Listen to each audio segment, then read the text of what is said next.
Hi, welcome to another side of this. I want to thank you all for being my first time listeners. Before I go any further, let me tell you who I am. I'm Lachelle Corley, and let me just tell you what you're getting yourself into. We are going to have such a great conversation today, but let me tell you about the other side of this. So this podcast is designed to give voice to those who have faced all kinds of life challenges, in the hopes of inspiring you, the listener, to know that whatever challenge you face, there is another side.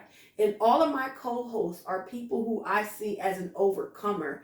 And I hope that their story, their insight, their wisdom will inspire you. So today I have the great honor of having someone that is near and dear to my heart, Sanita McNair. Hey y'all. I have her here as my first co-host. And I just want you to know, I've known Sanita for over 20 years. Sanita has been someone that just has been always a great example. Not perfect, because I ain't perfect and she ain't perfect, but a great example of a dedicated, hard-working woman who is living her best life in her way. So I appreciate just her being here and taking the time to be a part of the podcast. So thank you so much, Sanita. You're welcome. So Sanita, let's get started. Yes. Tell the beautiful people about yourself. So my name is Sanita, as my friend Lachelle had said. I've been born and raised in South Jersey. I have a daughter, 25 years old, and I love to travel. I love to encourage. Mm-hmm. I just love bringing light to other people's lives. So that's just me. Fun, loving, out of the way, but in the way. So that's me. And yes, I'm sorry for cutting in, but she loves to travel. Like, she loves to travel. So, and I just lived through her, all the different places she goes. I lived through her. So, Sanita, we're going to dive right in. Our topic today is I'm ready. And this has been something in the making all year. All year we've been talking about trying to get together, do the podcast. And you know what? Even though I thought I was ready, I wasn't even ready. But now we've gotten to a place that we are ready, and that's why we're here. We're both ready. And we're ready. We're both ready now. Yes. And so it's just great to share our ready moment together on a podcast. So, Sanita, I got some questions for her. So we're going to talk on that topic, but I got some questions for her. So, Sanita, what is your favorite season of the year? My favorite season, surprisingly, is winter. Okay, why? I love, anybody who knows me know I love Christmas. Yeah. I love the cold air. I love being in a house, cozy. I just feel like the world kind of stops a little bit. It pauses. I think summer is busy. So I think like with winter, it just gives you that fresh breath where everything is calm and we get to gather ourselves. Yeah. I agree with that. You know, it's nothing like being able to just sit back and watch the snow and have your hot chocolate. Yeah. Sorry for those of you who don't live in the cold and get the snow. I'm sorry, but you know, y'all can live through us. Yeah. Okay. So we diving in now. We're going to go a little further. No more small talk. No more small talk. We're going to the meat already. Yeah. So when we're talking about, we talked about the seasons changing. Mm-hmm. How have you changed over this year? Listen, look, we're going to need a lot of time for this. So I just think like I changed tremendously, and what brought about the change is I had to go through things and I had to accept the change in my journey. Mm. So it's been rough, but I learned and I matured in knowing it's okay to be not okay. Yeah. It's okay for it to be rough. Yeah. Like all is not lost. Yeah. So I think I have grown in that, knowing the knowledge. That's what, like, I haven't grown physically or anything else. I just grown in the knowledge that it's okay not to be okay. Yeah. Yeah. And knowing that this journey, whether it's hard or easy, I learned in my knowledge, and that's where I grown in my knowledge to say, oh, okay, this is my journey. Yeah. What am I do? Yeah, and that's where the maturity kicks in. You know, is gaining insight, looking at your situation, and almost having like what Paul talked about, the scales fall from your eyes. Yes, like yes. having your scale moment, like, okay, this is just what it is. Yeah. And seeing how you plan on responding to what's in front of you. And I think a lot of times the change is, like you said, not so much the outside, but the inside. Accepting it. It is what it is, and then recognizing the change in your response. Yeah. To how you're dealing with life situations. Yeah, you know. Yeah. So another thing, when you talked about it's okay not to be okay, a lot of times you hear that phrase associated with mental health. So why is mental health important to you? You know, in our culture, African American families, we were taught, or not even taught verbally, but it's just something that we can't say, like something's going wrong with my heart, I'm not feeling good, or my mind, or I'm depressed. Yeah. Like, we never talk about that. Like in my family, we never talked about that. And I was always that sibling who was overly sensitive. And I always felt myself being different. But as I grown and got older, like I said before, it's okay not to be okay. So how can we be okay when mentally we're not there? And I remember last year around this time, I was going through a dark place, and I label myself as a functional person that was depressed. Yeah. I still went to work, I still traveled, I still hung out with my friends, but I was in a dark place when everybody left. Yeah. When I came back from vacation, when I clocked out from my job. And I was not doing anybody any good, neither did I do myself any good. Yeah. So mental health is really, really important. And I know we automatically, we label it to, or we connect it to maybe, like the shootings and people doing all type of stuff throughout this world or whatever. It comes from somewhere, because we're not attacking it head on early on, because we're brushing it underneath the rug. I think mental health, I'm like embracing my unstableness. Yeah. It sounds funny, but I'm really embracing, like, this is who I am, and I ain't all the way together, but I'm trying to get there. Yeah. Yeah, and I think that's the key part too, saying that this is where I am. The key part, like we talk about the other side of this, you ain't got to stay there. You can be there, but not making that your state, you know, and that's where the change occurs, saying like, look, this is just where I'm at. This is what it is, I know we're talking to you, but when I look at this year and I look at even my own mental health, I think what helped me to get in a better place mentally is saying there are certain things that I'm not going to pretend with. I'm not going to tolerate, and I'm not going to sit in, and I guess that goes with tolerating. Yeah. But a lot of times the mental health symptoms, whether it's the depression or the anxiety, it is exacerbated, right? Because we're putting on a facade. We're showing ourselves one way, but in the inside we're crushed. And I just said, I'm not pretending. I'm calling a spade a spade. My aunt and I, when we check in with each other, I think every time when we talk, we say, we bring up the word, it is what it is. And so as opposed to sweeping things under the rug and pretending it, you even see it in a lot of family dysfunction. Yes. You don't get along, but you're going to pretend around each other because it's the holidays, right? No, that's not good for your mental health.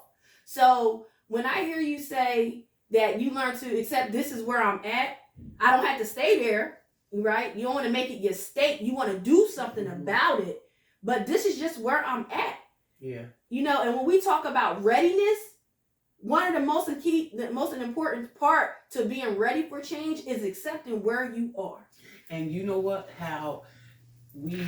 So when you said staying there, and I believe a large amount of people, we get comfortable.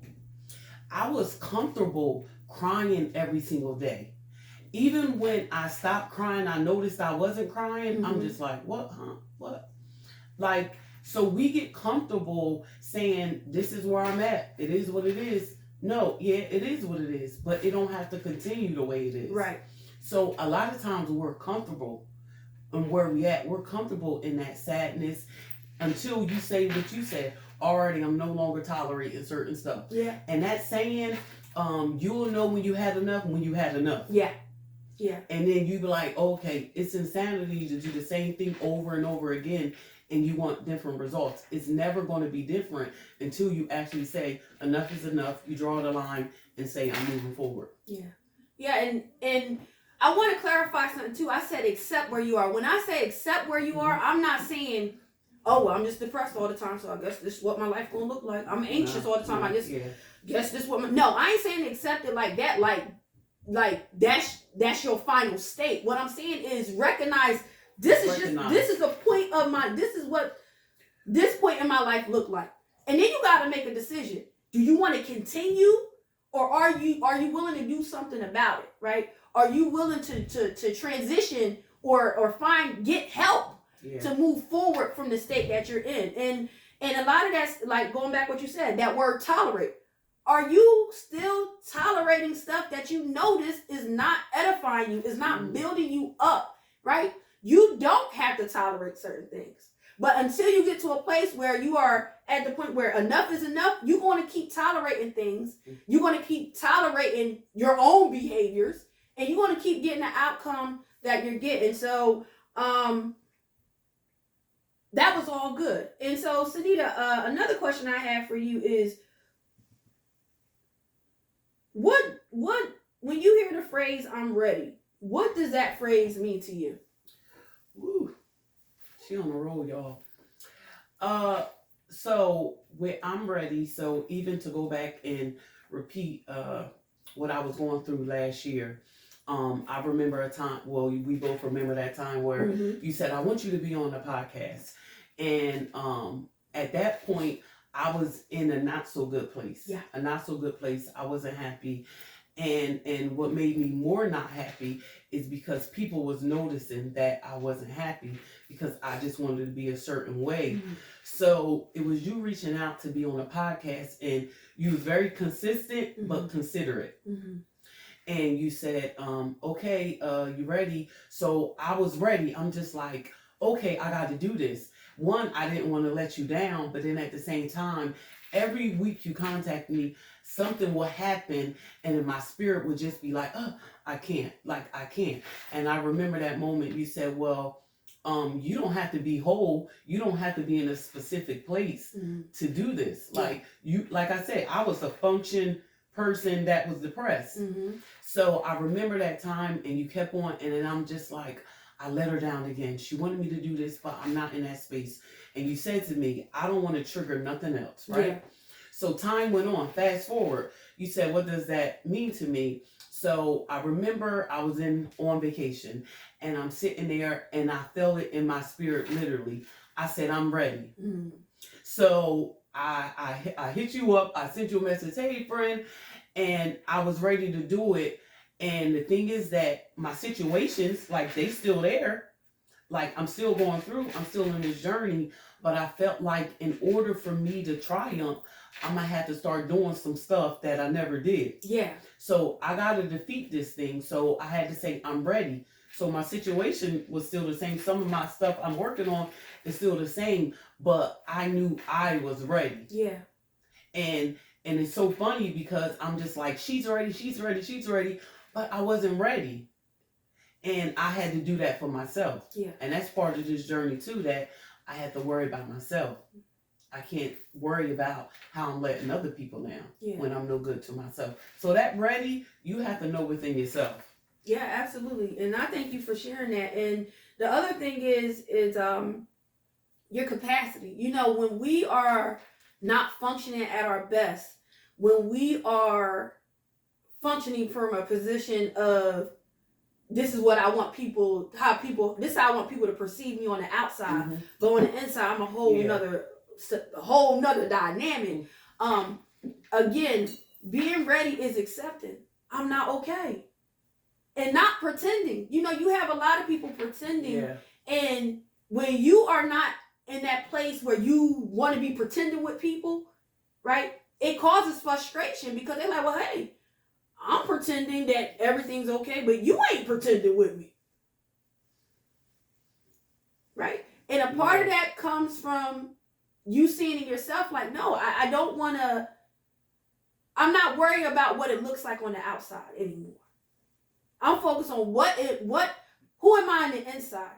And it's more important for me to invest in the person on the inside than to project or to present a representative of something that I'm not. Listen.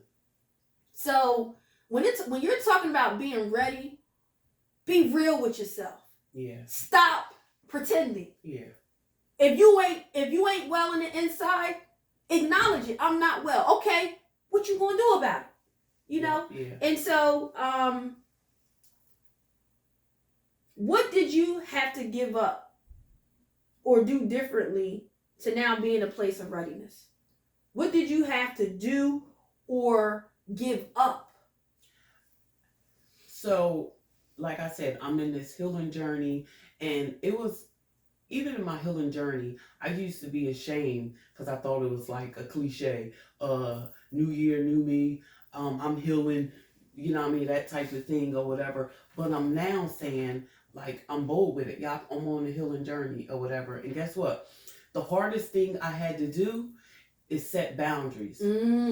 I was a type where I didn't let people walk over me, but I didn't set boundaries for my own mental health. It was times where, like I said, I was in a dark place and people will call me, friends was calling me. It will be like my married friends, like people I have nothing to give to them because I'm not experiencing that.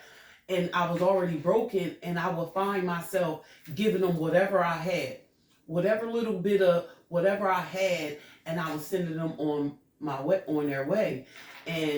But I had to learn I'm no good to them or myself. So setting boundaries, it was so difficult to me because I didn't want nobody not to like me. I didn't want anybody to think that I wasn't there and I didn't care about them. Yeah. I wanted to help everybody like I came in eye contact with. I wanted to help. So that was challenging for me. But then after a while, I began to set those boundaries, and then it was and then I felt like, all right, now I feel like a superhero. I'm just like setting boundaries, and I'm like, hold on, is this too much? I don't want to isolate myself. But at the same time, setting boundaries was super difficult, but it was necessary. Yeah. Because people only do what you allow. Mm-hmm. Friends, family, your kids, your job. We have to care about ourselves first before anybody else. So setting boundaries was way difficult for me, but I just feel like looking back, it was the best thing I could have did. Yeah. Yeah, and thank you for sharing that. And that's powerful because when you set a boundary, what you're saying is, I'm preserving the authenticity of me. I'm preserving the authentic me. Mm-hmm. And when we start interacting in situations that are beyond our boundary, now we pretending. No, that's because you frustrated in the inside when you cross your boundary, right? Yeah. Because your boundaries is a reflection of your values, what's important to you, your beliefs, and when you go beyond your values, you pretending. You pretending. And one thing that keeps that discomfort on the inside going is when we are in the state of pretending, right? And I'm telling you, with 2023, I was like, when I see folks pretending, I can't join that. Yeah. I can't join the pretending. Why? Because only thing it does is provide comfort to dysfunction. Yes. And so when you set that boundary, that's saying, I'm ready to value me. Oops, sorry, I hope that don't mess up.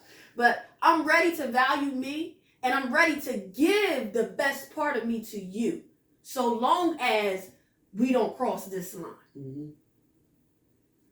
Because when you can interact with people from that genuine side of you, that authentic you, it's easier. It's easier to love people when you know you're interacting with them from your authentic self. Yes. When you gotta pretend, you ain't even real to yourself. It's exhausting. Ain't nobody got time for that. Yeah. Where the girl at that said that? Ain't nobody got time for that. Right. You too old to be pretending with people. Yeah, but more so, you too old to be pretending with yourself. Yeah. And so part of being ready is saying, I surrender. I'm tired of pretending. This is what I need to do to change. This is the area where I want my life better.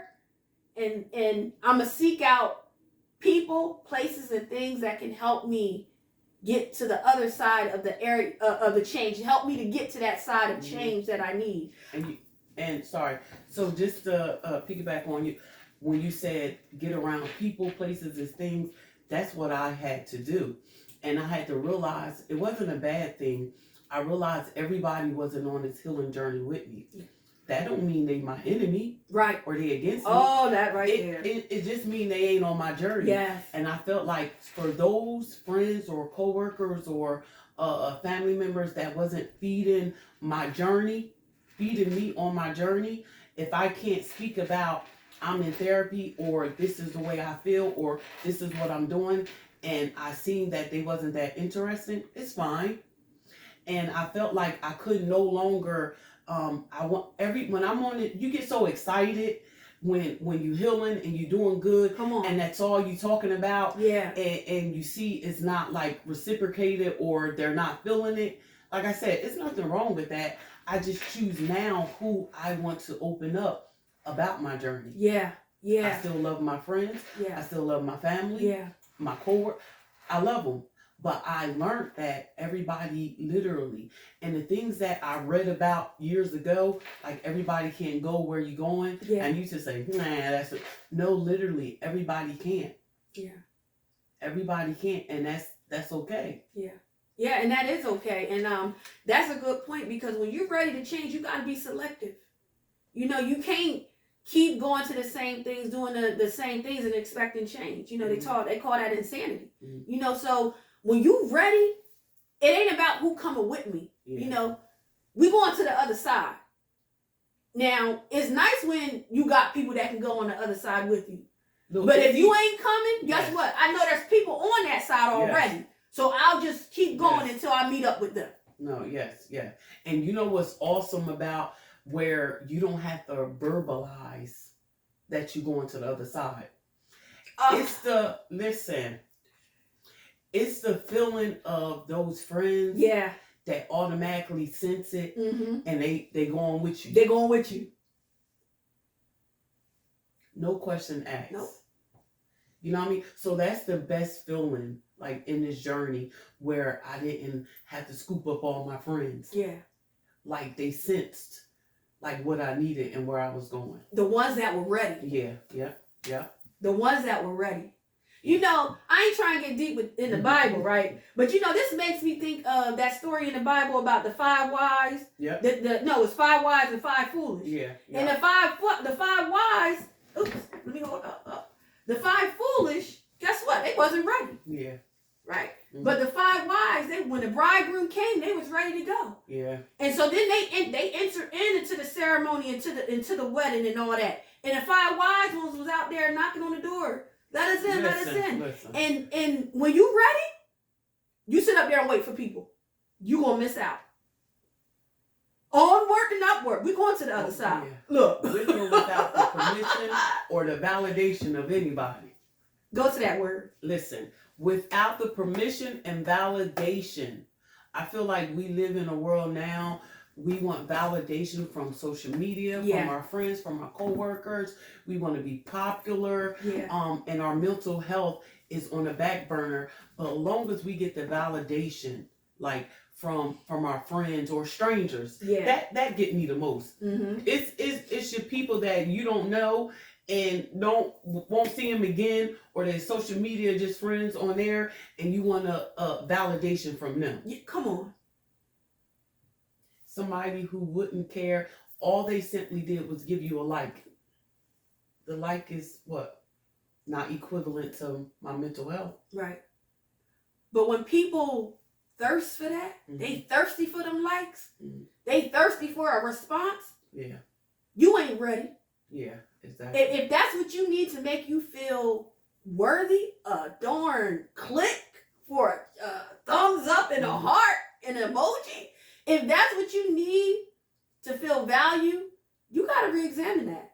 And so when we talk about being ready, you got to have some steps in place. And so I came across a great resource called Life Hack, and it's a website. And they had an article on there about 7 signs that you're ready to change your life. And I'm not going to go over all 7, but I encourage you to check out their website. Again, it's called Life Hack. And 3 of the things that stood out to me that are signs that you are ready to change, right? You're ready. 1, motivation, right? You start reevaluating how you're using your time. Mm-hmm. And you get to a point in your life where you say, you know what? I need to do something different, right? And in that moment, you're either going to, pivot and go into something completely new that you've never done, or you're going to find a strategy to improve what you're doing now. Another thing is, when you're ready to change, the people around you, you start noticing the people around you, right? Yeah. And so, once you start hitting a certain age, mid-30s, 40s, and beyond, you start looking around you and you're like, dang, like we used to hang out. I used to hang out with these people. They ain't even know where to be found. Oh, they working, they got a family, they got a house.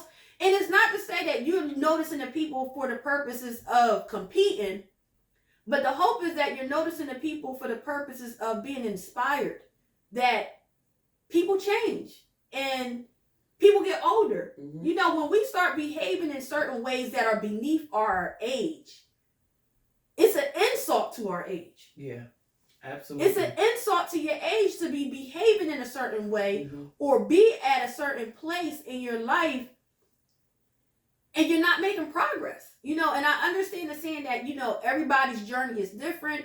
Everybody grows at their own pace. But there are certain things, if you able-bodied, come on. And I know people that they have some physical health challenges, mm-hmm. but they still living their best life. Yeah. Because they got the will, the mindset to do it. They had the will to live that good life, despite whatever elements in their bodies may be functioning differently. So, you got to get to a point where it's, okay, I notice. Mm-hmm. I'm noticing. And I'm willing to do something different. Okay? And last but not least is stimulation. If you're bored with your life, that's a sign you're ready. You know why? Because hopefully, right, you utilize that sense of boredom to stir up some motivation, mm-hmm. to use it as motivation to seek out something new. All right? So there's a saying like idle hands are a workshop for the devil, right? Yes. So when you're idle and you don't have the proper stimulation, you ain't going to really enjoy your life, right? You're not really enjoying your life. So the hope is that sensation of idleness pushes you forward to do something about it. Mm-hmm. And being ready is not about being perfect. It's not about having everything together, all the resources. It's about saying, I got to do something. I got to do something about this. Mm-hmm. Yeah. So again, you need to create an action plan. You want to get ready. We're about to go into 2024. And what is your action plan? What are you trying to do with your life in 2024? You don't have to wait. The whole New Year's resolution, I learned years ago to just stop doing it because I failed every time I made a resolution, right? But when I just accepted where I'm at and I said, okay, this is one thing I want to do different, and I stuck it out with that one thing, and it became 2 things, and it became 3 things, right? Things started changing. Yeah. So getting ready, it is a mindset. It is a part of what is your will. What is your will? What do you will to do? Yeah, I agree. And it has to be your choice. And again, we say over and over again, you're no longer happy where you're at. Yeah. You acknowledge where you're at. I acknowledge that it is what it is, and it's going to be this way until I prepare myself and say, look, I no longer like where I'm at, and I want to move forward. Yeah. I'm trying to get to the other side. Yeah. By any means necessary. Yeah. So again, it's not saying that we accepting it and say, you know what, I'm going to just rest here. My mama went through it. My daddy went through it with the the white man ain't doing for me and this and that or whatever, all these things that's hindering us from doing things or whatever, we have to put forth the effort. That's guess right. what? It starts from here and it starts from here. That's it. And just like you said, with the New Year's resolution, sometimes we want this big old pizzazz. Depending on our age, I'm 40-something years old. It's going to take 40-something, it's going to take time for me to untrain all the things I did. So what makes you think from December the 31st to January 1st, we about to change everything? You setting yourself up. Yeah. To sit down somewhere. I'm just grateful, for the small victories. Come on. I'm grateful for the small victories. Yeah. And I just ride with that. Yeah. I ain't trying to do nothing amazing. I ain't trying to impress nobody. Right. I'm living day by day, and trying to impress myself. Right. Trying to impress myself. And what? Get to the other side. Get to the other side. So another thing I want you to know about Sanita is Sanita did something that I thought was amazing. You know, she talked about her journey. She talked about therapy. But Sanita didn't stop there. Sanita, in the midst of her journey, she created a safe haven for women. She created a village for women. And it's a group that I'm a part of, and I'm so privileged to be a part of it. It's so much love and realness and just women who are on their journey together. Mm-hmm. And it's called the Island Girls. Yes. The Island Girls. And it's just a way for women to connect who are encouraging each other in this life journey. And so when you're ready, being isolated, you can't do it by yourself. Yeah. You got to connect to like-minded people. You know, you got to get connected to people who are going in the direction that you want to go in. You know, more importantly, it's nice to connect with people who are already on the other side, right? Yes. And they can tell you, you can talk to them and learn their strategy, you know, on how they got there, right? Yeah. So again, getting ready is about people, places, and things. And I hope that you use these last couple of days of 2013. What I said? 2023. She can push this back, y'all. Jesus. Listen. I hope you use I ain't doing 2023 over again. I hope you use the rest of 2023 to reevaluate yourself. Stop pretending. Mm-hmm. You don't need nobody's permission to validate your life journey. When you were created, right, was nobody there co-signing off on what was put inside of you. Nobody was in a part of the architecture, your design, your makeup, your purpose. Nobody was there. So don't sit up there and seek for people to co-sign how you live your life. Yeah. Where you go in this life. No. You don't need validation. You don't need nobody to co-sign. You don't need people to understand. Only thing you need is to be willing to move forward. Mm-hmm. And the right people who can accept you for who you are will come in place. You know, there's too many people on this planet for you to be distraught by a few. Listen. Come on. I can write a book on that. But it's too many people on this planet for you to be jacked up by a few. Nope. Wish people well. Onward and upward. Onward, upward. And you made a good point. I can go on and on with this wonderful lady. But a good point you made is that making those connections. Yeah. And this is the thing, and this is what I loved about your intro. I love that you said, like, even with church and praying and God, He's the ultimate connection. But you got to set yourself around people who going where you going, who already there. Yeah. And I always remember someone saying, if you the smartest person in your group, you need another group. You in trouble. Yeah.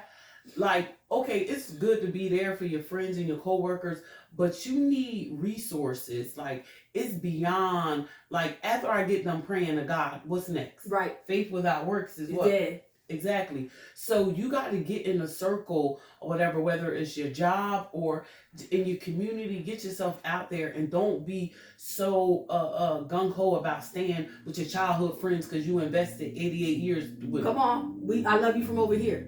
Exactly. And where I'm going, I see such and such, whether she purple, brown, Mexican, African, I see she got something that I admire. I don't want to duplicate her, but she got something that inspires me to do that. Yeah. So I'm attached to what wins. Yes. Come on. Oh, say that again. I want to attach to what wins. Come on, winner. Like, and nothing against nobody I've been attached to, but I'm tired of losing. Yep, come on. Look. So it's so important. I always say that, like I tell my daughter, like with even finding a job and when she done school, like you need to attach yourself to other people. You should not be the only one of your friends with a car. Yeah. Or the only one of your friends, and not downplaying her friends. They're good people, but people should be helped. You shouldn't be the only one in your friend circle with certain things. Right. The basic adult necessities. How you sharpening me? We ain't sharpening each other if you ain't even bringing nothing. No tool. You ain't bringing nothing to the table. Sharp. You ain't bringing nothing. Yep. Come on. So it's important to have those connections. So I totally agree with having those connections. Yeah. You need connections. So I hope you all are getting a lot out of this. My other question to you, Sanita, is, it's kind of like a reflection point. What would you say to the 20-year-old Sanita knowing what you know now? Listen, that's my favorite word, y'all. Listen.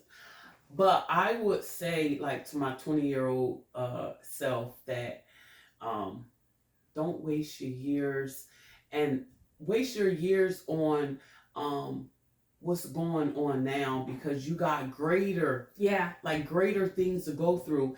And the good thing about greater things you go through is greater rewards. Yes. It's greater triumphs. It's greater victories. So don't be so go gung-ho on just saying this is the end, this is it, or whatever. It's so much greater in store. And the time, I always say, don't play with my time and don't play with my money. Mm-hmm. That's it. Because this time, and I won't say it's wasted, I say this time you could have used it for something else. Yeah. So just don't use this time complaining. Yeah. It's greater things ahead. It's greater things ahead. Yeah. But it's going to come with a price. Yeah.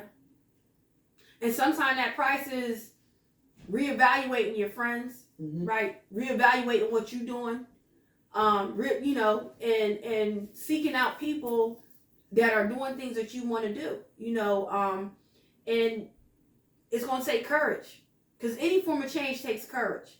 You gotta be willing to say, okay, if this is what it takes, this is what it takes. Yeah. If it takes me having to distance myself from people for a while to get over here, then that's just what it takes. Yeah. But at least you can say that when you get over there, you can now extend yourself back to those who are ready to come over. Yes. Don't let people drag you down and hold you down. No, ain't nobody got time for that, Yeah. But you can now turn around and give that life jacket. Yeah. Extend your hand and help somebody else get on over to the other side. Yeah. So, Sanita also has a product line, which she did not bring up, but she has a product line, and it's called Sunkissed. Sunkissed Lip Spice. Yes. And so I'm going to put her Facebook page link under, attached to this podcast video, so that way you can go and check out some of her products. All right. Last but not least, Sanita, what is one final thought that you want to leave with our listeners? I would say I'm such and you know this, I'm such a servant of others, and I believe that we're here put on this earth to serve each other and serve our community. We have to make sure each other we're okay. So I would say encourage everyone to don't be so, again, gung-ho on validation and all this stuff that's going on, but be servants of others that make the world go round. Be kind. Yes. Be kind. You never know the battle that somebody is going through. That's right. Because I feel like when my sister hurt, I hurt. When my neighbor hurt, I hurt. Yeah. And that's how we should all feel. I think just be mindful. Be mindful of other people. And have that servant attitude. Don't think you're too better to serve to encourage someone else. Yes, thank you. And those are beautiful words. And like she said, watch your words, because again, you don't know what people are going through. And something I even tell my kids, be kind or be quiet. Yeah. right? Be Simple. kind or be quiet, right? Because you just don't know what people are going through. And again, it's about service. How do we evolve? We evolve by taking our eyes off of ourselves and putting it on somebody else. Yeah. Whether that's through volunteering, whether that's through the type of work you do, whether that's through whatever. Mm-hmm. Getting to the other side is not about you getting fat. Getting to the other side is about you being of service. Yes. Mm-hmm. Right? Being of service in the way that you're created to serve. Everybody's not going to be a preacher or a teacher, but some people may be able to just, be the greeter at Walmart. Yeah. And smile at somebody. Whatever it may be. It's never too big or too small. But guess what? You can't be that impactful person of service. Well, you can be of service even with challenges, mm-hmm. but you can also benefit from the service that you give when it comes from an authentic place. Yes. When you got your healing journey going on, yeah, while you're also serving. It's a beautiful combination. So again, I want to thank my special co-host Anita McNair for coming to join us, join the podcast today. I hope you got something out of this. Please tell a friend. We're going onward and upward. Where are we going, Sanita? Onward, upward. We're going to the other side. Other side. Thank you.